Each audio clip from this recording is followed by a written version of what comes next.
Sníomh tUachtarán Gael Linn agus is riarthóir Siansa Gael Linn agus táid an seo sa Cheoláras Náisiúnta nocht do Craobhchomórtas na bliana seo agus sceitiméní chuile.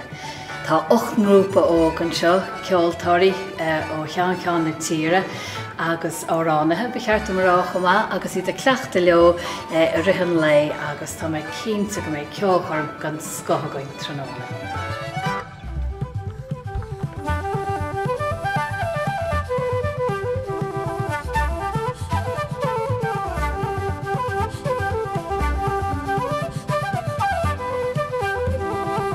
Ciarní bhríon is anam agus is seo í an grúpa Frioscaí. Táid is as Ráth Éanna muid bailach agus táid chun na rialna a henamanis.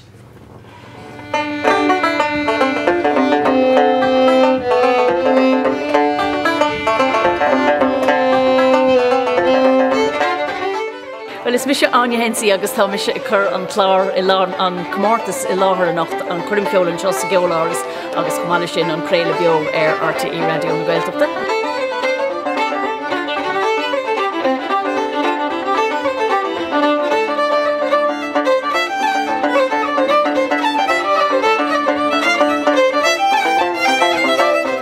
Tá chomóra 60 bliain Gael Linn ar bun mbliana agus mar chuid den chomóra sin bhí anáthas gur chhlach an tUachtarán Micheál D ó hUiginn go funbar len ar goire le bheling an seo tróna sa Cheoláras agus tá méid asúil go maithne sé solt agus tainmh as an ócáid seo.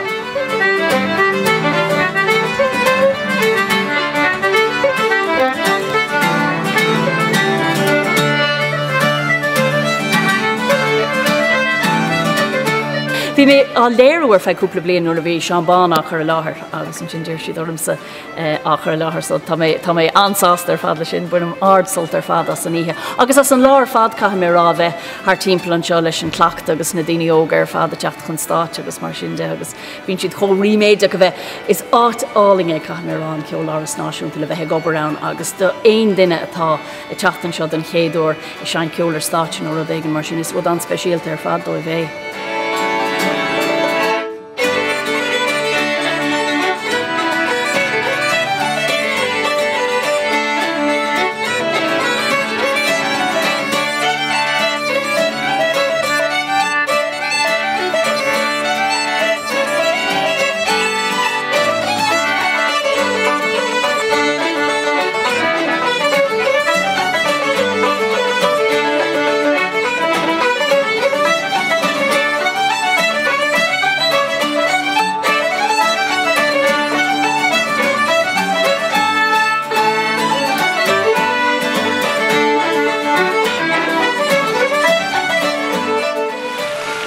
Agus i chéad agus a duais mór airgid.